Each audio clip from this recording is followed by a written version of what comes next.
now we're back. So, but we can talk in between. Not really. Hi guys, welcome back to my channel. Thank you guys so much for stopping by to watch today's video.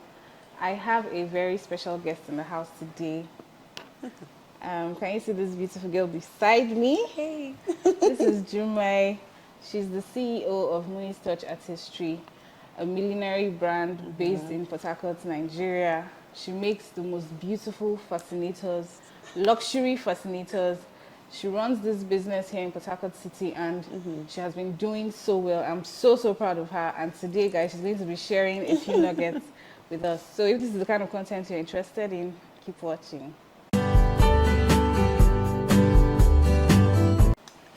Okay, guys, welcome back to Jumai's session. She's so shy. She's camera shy. Very shy.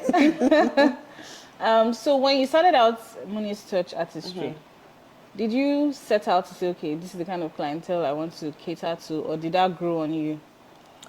No, actually. I started out just freestyling, just doing anything nice, beautiful. I think, funny enough, you're one of the persons that encouraged me. Right? So, yeah, I think you sent me a piece one of those days, and I was like, oh, I love it, but it's rather expensive. Okay. And you're like, oh, I should go all out and not streamline to just... Are you serious? I Yeah, can't you remember did this. so many years ago. So I went back and thought about it. I was like, okay, fine. Why don't I just invest into making this Types extra, right? Okay. designs and see. And funny enough, it works out. It works out very well for me. Okay. So how did you start growing your clientele, like your client base? What platforms did you use? Basically, Instagram. Right. Instagram. Okay. So I do a lot of promotions on IG, get vendors. So many no's, right? How much is this piece? And when you call your person, oh, it's too expensive. But with time, eventually people I started getting calling. those particular clients. Okay, so your clients, are they usually pleased? Always. Like It's I always see the reviews. Always. And she's such a likable person that even if you've not met her, you tend to fall in love with her as a brand before even Moon's Touch, right? Right, yeah. Okay. I'm trying to put myself out there a lot as well, so that people will really know the real me. Yeah, that's true. And I think you've done so well with customer service as well. I try. So can you tell us a little bit about how you handle your clients, like your customer service, like what's your booking process like? Okay, so to book a custom-made piece, I usually do just custom-made. I don't have ready-to-wear. Right. So you give me like a week to 2 weeks notice to get them. Depends on the designs, right? So sometimes, you know how our clients can be sometimes. Sometimes they're very difficult. And you know what they say now, the customer is always right. Right. So sometimes you try to make an understand. I'm a very patient person, so I think that also helps. Okay, so they call you up on the phone, send you a picture. Yeah, call me on phone, send me pictures. Sometimes Instagram. Or they send you a DMs. message on Instagram. Yes, okay, on send you a WhatsApp. picture. My link is on my bio, so they just send me pictures on WhatsApp. Okay, then when you make it, you now deliver it to them. Yeah, so have you ever had to deal with a client that when you send it, I hate this piece, this is not what I ordered? Have you had to deal with that? I have. I don't think there's any vendor that I haven't had that. I have, We've had clients that would change their orders how many times? Yeah. And then sometimes you're seeing the piece, you don't really know how to wear it. Yeah. You just see it and it's nice, and then you call up, you order it. Yeah. And by the time you receive it, you don't know how to wear it. Yeah, and then you now start complaining. And then you start complaining, oh, you didn't do it the right way. Sometimes these things you have to pin, fix, Sometimes you have... I think I should even be a stylist, stylist. So that when you order, I come to. You can add that to your service. I should. I think you can have a package where you come, and I think everything is possible. Yeah. I think you should. I should. So yeah, that's a pointer. So you've not had someone that said, "Oh, I'm going to arrest you." No. Okay, no, not arrest. I will slap you, or any of those kind of. Or you're stupid, or any of those kind of... I had one recently, sometimes tell in us December. About it. Okay, so she ordered these pieces and put me under so much pressure. Usually, like I said, production time 2 weeks or more, depends on the quantity and the design. Okay. Right, so she wanted me to do it at this short notice. If you want that, I can charge extra. Okay. But sometimes you just want to please these customers, and I agreed to do it at a shorter time for her. Okay. I got it done. I ordered I had to split the order into two. Okay. Did the first batch, sent it. She was calling me almost immediately for the second one. Calm down. I just delivered. Oh, she wants this done. She wants it done. Fine. And initially, she made a deposit for 70% to balance the 30%. Fine, I'll do your pieces and send to you. But you need to send me the 30%. I can't send you unless I see a picture of the work. I took a picture. But you even giving her some things to... Giving her some of it. I took a picture, sent it to her. Still waiting on my balance. And she was like, okay, you need to give me 24 hours. I said, madam, if I'm giving you 24 hours, you won't get it at the time that you need. She didn't answer. She just ignored me. Eventually, she sent the money and called me up immediately. Have you sent my pieces? I can't send your pieces when you've not sent my balance. So that was the issue. We were going back and forth. This lady called me. But sometimes you have to be firm with them. Yeah. I wasn't rude. I just sent her a message. Like, I do not appreciate being spoken to like that. Yeah. I explained everything to her. But we are cool now. And she has ordered a lot since then. Yeah, I've had clients like that. And I've even realized that sometimes some of those type of clients, you might even end up being eventually friends. some of them will still come back. There was a client that I think I did a story time on this channel about the client that was so upset. She said she was going to slap me and all of that. She came late for the shoot and then she said she was going to, I will slap you. You had this. She was using all sorts of foul words. It ended very sometimes badly. For peace sake and your mental health, sometimes I just do a refund. Yeah, no, but sometimes in this case, she said she was not interested. I've done refund. Me, I don't like trouble in my life. Once I see trouble from far, I will say, please take your money. If you are changing, please take your money. Don't stress me. So this particular client came, her schedule time was 9. She came, let's say 12, and I had another client. So there was no point. Like she said, like she must do her shoot. She was ready to fight. I think she took something that day, but. It was terrible that day, but we settled everything and she still came back again. The next time she came for her shoot, I didn't even know she was the one that books the shoots. In my mind, I felt this person can never come back. Yeah, sometimes so they always come back. She still booked us. Came sometimes they send somebody else. Yeah, no, this one you can't send someone else. It's photo shoot. So she came very early. When she just walked in, she now said, "Hi, Sarah. I came on time." I'm like, we just started laughing and. I've shot her over and over again. So yeah, sometimes it happens. I think we as entrepreneurs just need to learn how to manage people. But it's not easy. It's not easy. But ultimately, and I've come to realize that people are also going through a whole lot. Some people it's not you that is the problem. That outburst sometimes is coming from a place of frustration, or somebody has done something to the person. The person is already upset, so you are the next person they vent on. So it may not necessarily be your problem. Sometimes to bad experience that they exactly. had. So I remember when I had to work with a client who is not based in Nigeria. She's not even a Nigerian. She's Black American. Yeah. So I made this piece for her. She paid.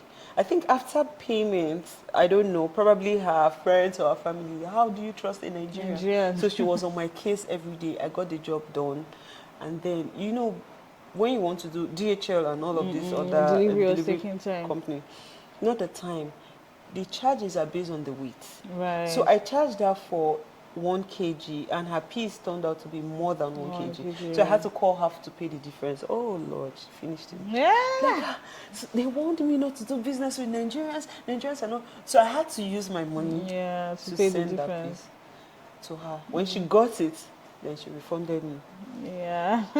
And that can go other ways too. What if she receives the piece and did not refund? Yeah. But then again, you're just I've used my money for like you're just trying to please your clients. I'm always all for, let me say, if I've quoted and given you that this is it and I go and I realize, I will just suck it up and bear the cost. It is what it is. You don't want to see yourself on Insta bloggers that they'll say you did this or you didn't do that. Or what I ordered versus what I got. So you get. So we always try to just give it our best. And I strongly believe that the reputation you build is very important. It's very important. Right now, as I'm doing a second business, I've realized that most of the people that trust me for this second business is mainly because of the reputation I've built as a photographer. If they just know that anything Sarah says, she would give it her all. So they just strongly believe that if she says she's making a furniture piece for you, she'll give it her all. So I feel like a lot of entrepreneurs are just always about the money. when you have a strong personal brand, when people can trust you over and over again, even if you come up with, okay, today I'm now doing this, chances are that they would go along with you. If you decide to grow your brand or decide to diversify, you say, okay, now I'm making clothes, come and buy clothes, because they've done business with you and they've seen that you can be trusted. For someone to be coming from the US to order pieces from you, I'm sure she must have even heard from someone you did for something, and there was good testimonial. So the point I was trying to make really is, a lot of entrepreneurs are just so focused on money that they forget that it's not about just collecting the money. Somebody will collect money from you and then not do your job. Sure. And then by the time, bad news travels really fast. By the time you disappoint client A, client B, client C, that business growth you're praying for in church, it will be it will just be a spiral. It will just keep going down, because you're not keeping to your word. People cannot trust your brand. They can't trust you. So tomorrow, if you come up with something else, nobody will be looking at you like, and that's why you are failing in your business. You cannot be trusted. So try and be trusted. So when Jumai started Muni's Touch Artistry, it wasn't really a thing. It wasn't like all. A lot of people were not into it. Even till now, it's not as if it's something that you see a lot of people. If you meet 10 people, you may not even find one person that is into that does what's it called? Millinery, right? You may not even see someone that does it. So she entered into a field that was very different, and she was able to thrive in that. She just carved that niche for herself, and she's been able to thrive in that path, right? So so the question I was trying to ask you is, if somebody is trying to go into something that is maybe not as common, you definitely get why would you do that? Nobody's doing it. I got that kind of thing too when I was going to do my private studio in quotes. I got that whole, people are closing studios, you want to go and open studios. Just be doing weddings, be shooting, and I wanted to do something else. So if somebody meets you and says, I want to start producing ear cleaner, I'm just saying, something very different from what everybody does. Yeah. What advice would you give the person? Okay, first thing I would say, I heard that from you today. Focus on your focus. That's the most important thing. Yeah. People will always talk. Yeah. No matter what you decide to do. Even if you want to sell crayfish, people will still talk down on it. So most importantly, focus on your focus. Yeah. And just try to be different. Even if it's a business that's already there flourishing around, just try to carve a niche and be different. That's and be consistent. And be consistent, exactly. Very important. Consistency is very important. And also block the naysayers. Yeah, block them. The whole people that will tell you that it's only you that is doing it, nobody's doing. Block them, avoid them. Block them. Yeah. But sometimes most of these things come from a good place. It does. Comes from a good place, especially when they don't see the vision that you have. They always have that. Are you sure? Is that what you really want to? I got that a lot from my friends and close family. Are you sure that's what you want to do? How much will you make out of it? Now I get a lot of call. I'm proud of you. I saw your job, and it feels good.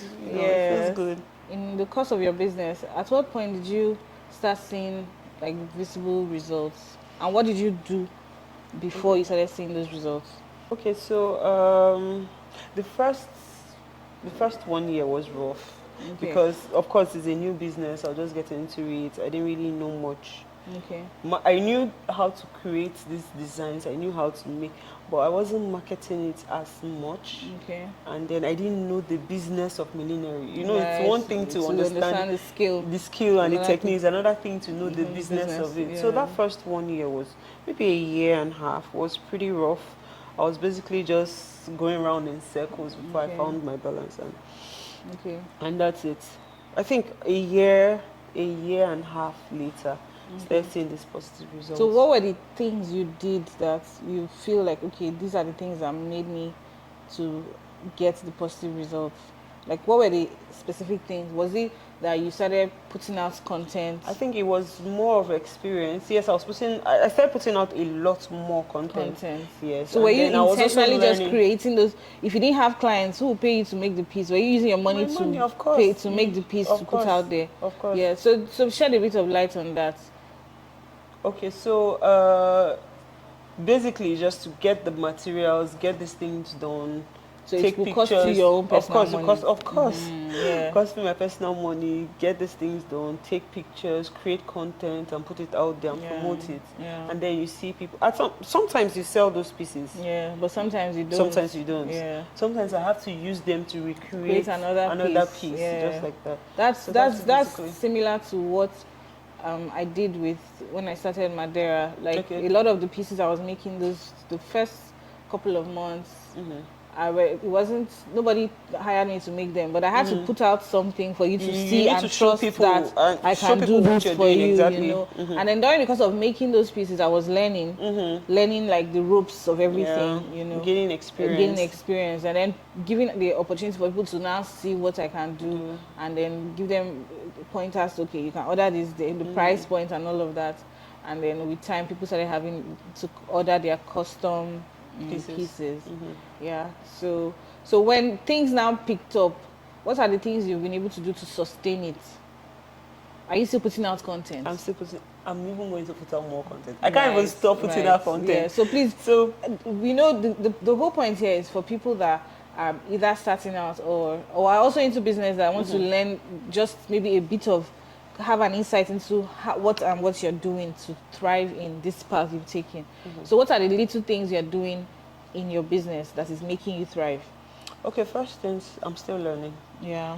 Always learning. True that. So I still look for courses, millinery courses, sometimes on the online, offline, still learn those things just so that to boost up your creativity, and get better in the skill. Also, I try to create content as much as I can to put out there. So consistency, basically. You understand? You always learn, unlearn, just like that. You keep learning. So do you sell offline? Like, do you see people that hardly? Okay, so most of my clients are online, but sometimes people go for events and they see this exactly, so and referrals. They want to order referrals also help. So you must have given your clients a good experience for them to. I always give my clients to good refer you. Because if I didn't get a good experience from someone, even if the item is nice and I'm wearing it, and someone says, "Oh, I love your dress," I'm like, "It's fine, but the tailor is a horrible person." You know, most people will do that. Yeah, and another case, some people don't like to share their plug. Exactly. So somebody told me that I'm her best kept secret. Why? I was like, please, I don't want to be a secret. Share my business. My business. Okay, so I also, and someone called me once. She said she saw a piece on the table and it had my. Usually, I have my number on the label. Okay. Oh, right. Yeah, so she just saw the number and then she called and ordered the piece. So that too can work. Okay. But basically, it's recommendation, referrals, and then online marketing. So you pay for ads and all that? Yes, I do. Oh, right. That's something I haven't done before. You should do it. Especially for Photoville, but for Madeira, I think I've done a few times. Oh, it works. Right? A lot. Oh, right. Okay. I will meet you for pointers on all of that. Sure. Yeah. So thank you so much for sitting with me. You guys, Thanks for having me. Her. She had her shoot with us, and I just said we must do something. Just sit down and talk about business. Thanks for having me. Yeah. Thank you so much for coming. I hope you'll come again if we ask you to come to talk about something. I won't call you. Just call me. I'm here. Okay. You guys should please follow her on Instagram, Muni's Touch Artistry, right? Is there any underscore? Muni's Touch _artistry. Okay, Muni's Touch _artistry. I think we'll link it down somewhere. Yeah. And follow me too on Instagram, Photoville Nigeria, Madeira Furniture. I will link all these things on somewhere down there. Thank you guys so much for watching today's video. Thank you guys for sitting still to watch my beautiful friend here. She has abandoned me. Let me even report her to people. She has abandoned me. We should be sisters, so we call ourselves sisters. We're from the same place, but we're all looking for money now. We've abandoned each other. Let's put it that way. We'll do better. Yes, we'll go intentional. 2024. Yes, we'll go intentional. Thank you guys so much for watching. Please subscribe to this channel if you haven't. Please subscribe. Yeah, have an amazing day. Bye. Bye.